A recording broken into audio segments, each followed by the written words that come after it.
This video was made possible by Skillshare, an online learning community. Stick around until the end of the video to learn how you can get an exclusive deal just for Oversimplified viewers. So what else is happening? Well, when I said Britain was all alone, that wasn't entirely true. Many Commonwealth nations and other allied colonies had joined the war in Britain's support. They would play a key role throughout the war, particularly in the African and Italian campaigns. On the Axis side, Germany, Italy, and Japan signed the defensive tripartite pact, bringing their military alliance even closer together. The Soviet Union's war against Finland should have been an easy victory, but it became a humiliating struggle, and their military ineptitude was put on full display.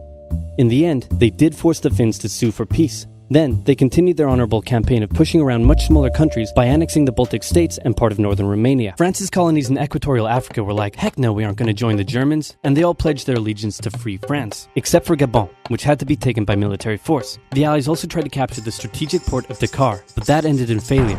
Mussolini had seen Hitler's successes, and he thought now it was Italy's time to shine, so he tried to take British Somaliland, and that went pretty well. Then he tried to take Egypt, and that went less well. Then he tried to take Greece, and that went really badly. Churchill began referring to Italy as Europe's soft underbelly.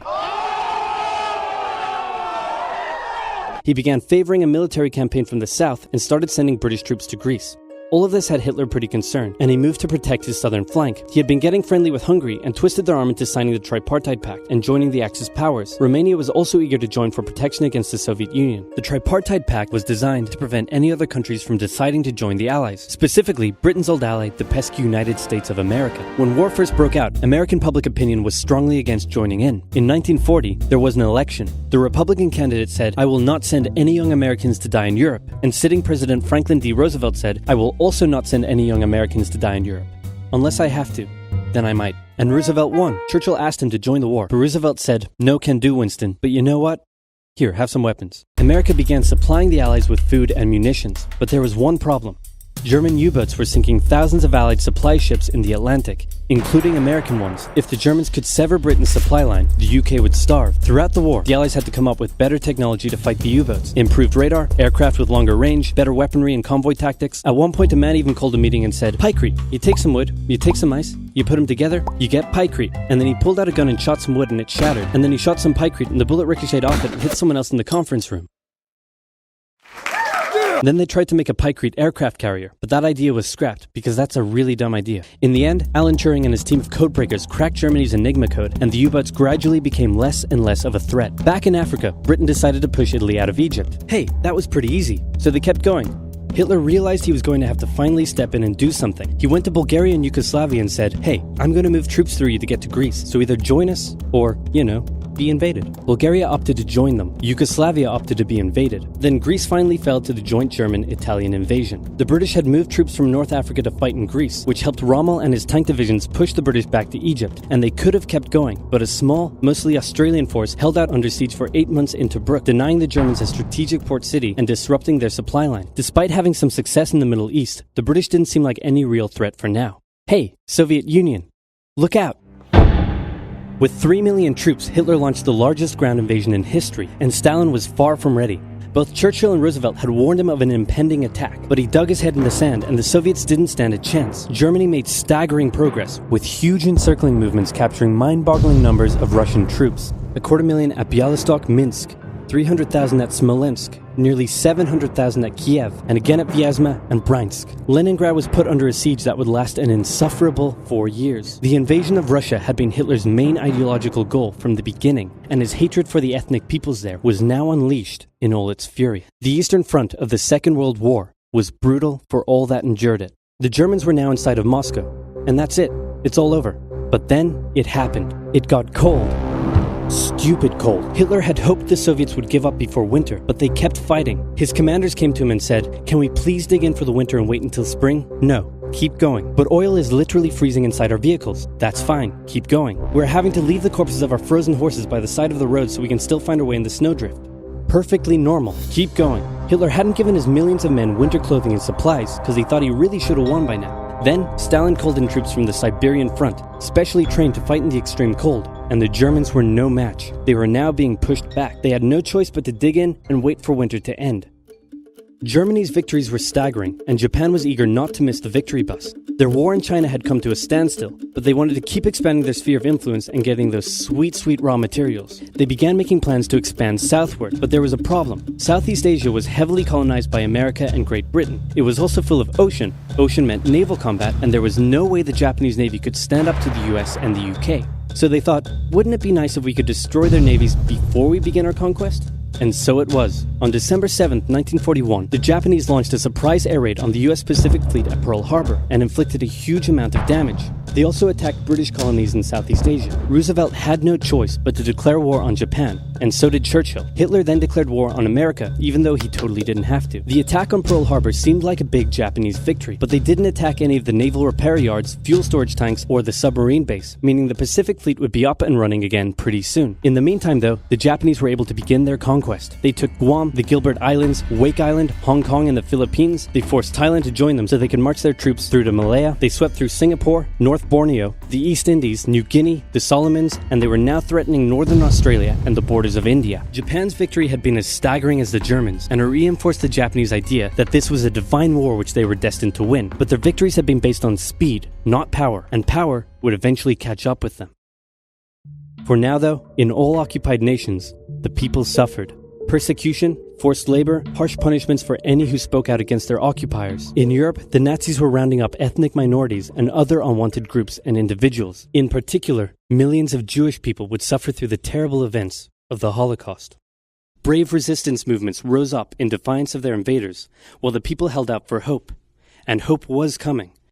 Winter was over, and Hitler could continue his push eastward. But this time, he switched up his strategy. He wanted to focus on the south. His plan was to cut off the Russian armies in the Caucasus, an area full of oil, and then invade the Caucasus and take all the oil. His forces moved across the north with ease, and Hitler got cocky. He rerouted the 4th Panzer Army south early, leaving the 6th Army to complete the encircling movement alone. To do so, the 6th Army had to reach and take the key Soviet city of Stalingrad. The Russians defended it fiercely, and Stalingrad saw some of the harshest fighting of the entire war. The Soviets held up the German advance for 5 months as they battled in the war-torn city, which bought them valuable time. When the Germans had first launched their invasion a year earlier, the Soviets had moved their factories to the east. Those factories had been building a butt-ton of tanks and aircraft and getting the Soviet army up to scratch. Now, it was ready. Stalin gathered his new and improved forces around the city, and in an attack that resembled Hitler's own encirclement tactics, they began surrounding the 6th Army.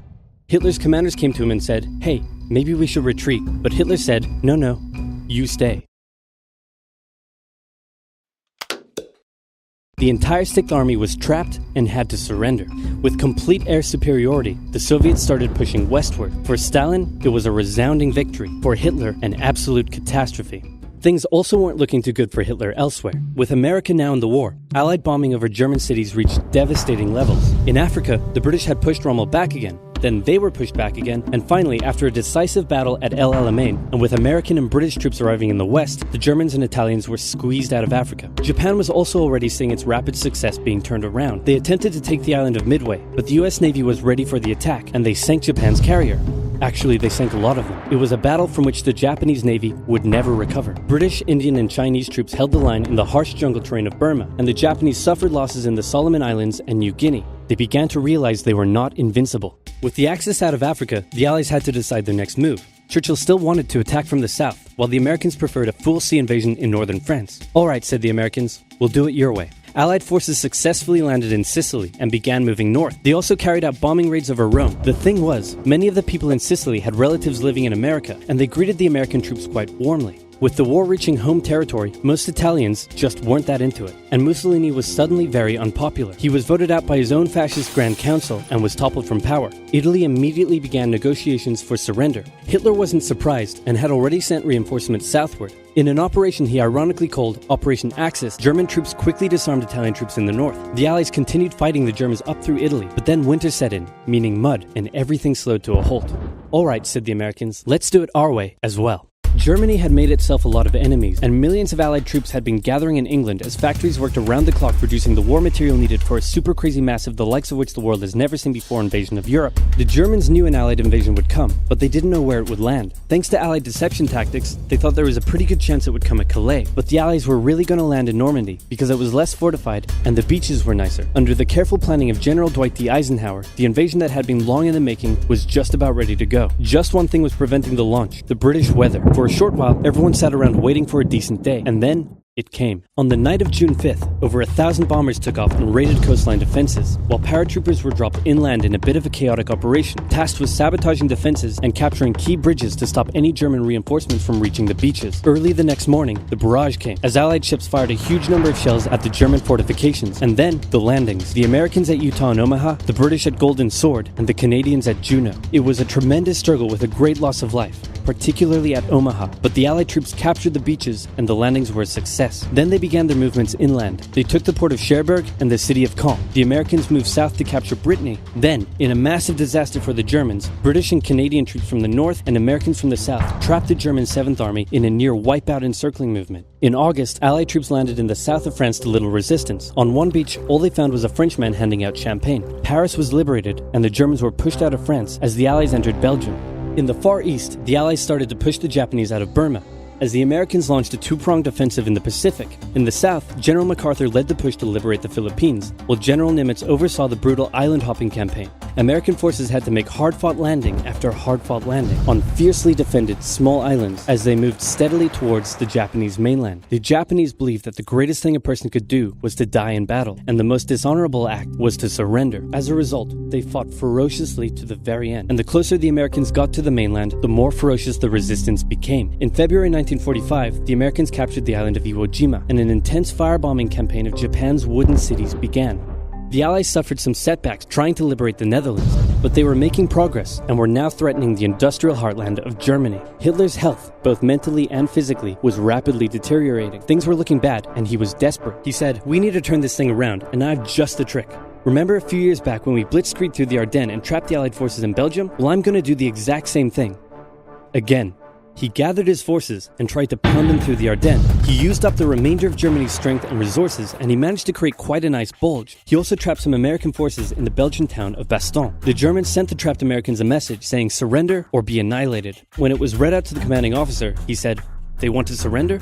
No, sir, they want us to surrender." Nuts! And that's what they sent off as their official reply. General Patton's Third Army then managed to break the siege from the southwest, and the Germans were pushed back. Hitler's last-ditch attempt had failed, and what followed was a total collapse of the German forces. The Allies pushed into Germany from both sides. The Soviet Union took Warsaw and kept pushing to Berlin. In his bunker, Hitler realized all hope was lost. Berlin fell, and with it, Hitler's dreams of a great German empire. Two of the Axis nations had been knocked out. One to go. The Americans began their assault on Okinawa, the last island before they would reach the Japanese mainland. The desperate Japanese fought hard, launching kamikaze attacks on the US ships. The citizens of Okinawa suffered through the terrible fighting, but in 2 months, the island was captured. The Allies now had to make a choice. Either continue the devastating struggle up the Japanese mainland, or they could try to coerce the Japanese into surrendering now. In July, the first successful atomic bomb test took place in New Mexico, and the destructive weapon was ready for use. America and the UK were also seeing the Soviet Union not so much liberating as occupying its captured territories, and so they wanted to put on a show of force. On August 6th, the A-bomb fell on Hiroshima. Then, on the 9th, Nagasaki. The cities were reduced to rubble, and for the people living there, it was a terrible fate. But for the Allies, it achieved their main aim. In September, the Emperor announced Japan's surrender, saying the war situation has developed not necessarily to Japan's advantage. After 6 years, war was finally over. The Allies occupied Japan for 8 years. The Emperor was allowed to keep his position, but General MacArthur made sure this picture was printed in the Japanese press, to display to the Japanese people that their Emperor was not the divine, powerful being they had believed. Germany was divided between America, the UK, France, and the Soviet Union. In 1949, the Allied sectors were united into West Germany. The Second World War had been more terrible and destructive than the first. In its aftermath, two major superpowers with two very different ideologies had come out victorious, and the tension between the two of them would create a new kind of war. A very, very cold one. Wow, Churchill, that looks just like me. And your app is doing really well. And this quesadilla you made is to die for. How'd you learn to do all this stuff? I used the link in the description to get 2 months of Skillshare for just 99 cents. Wow, tell me more. Okay. Skillshare is an online learning community with more than 19,000 classes in design, business, technology, and more. Premium membership gives you unlimited access to high-quality classes taught by genuine experts working in their field, so you can improve your skills, unlock new opportunities, and do the work you love. If you want to learn how to create games, you can check out the courses on using Unity or creating vector art. There are courses for software development, music production, arts and crafts, or if you want to learn how to animate like I do, you can find loads of courses for beginning animation. And Skillshare won't take a heavy toll on your wallet compared to other learning platforms, with an annual subscription being under $10 a month. If you'd like to give it a try first, then I've got a deal just for Oversimplified viewers. The first 1,000 people to use this link, which can also be found in the description, will get their first 2 months of Skillshare for just 99 cents. That's right, just 1 cent short of $1. So be sure to sign up using the link in the description, improve your skills, and learn something new today.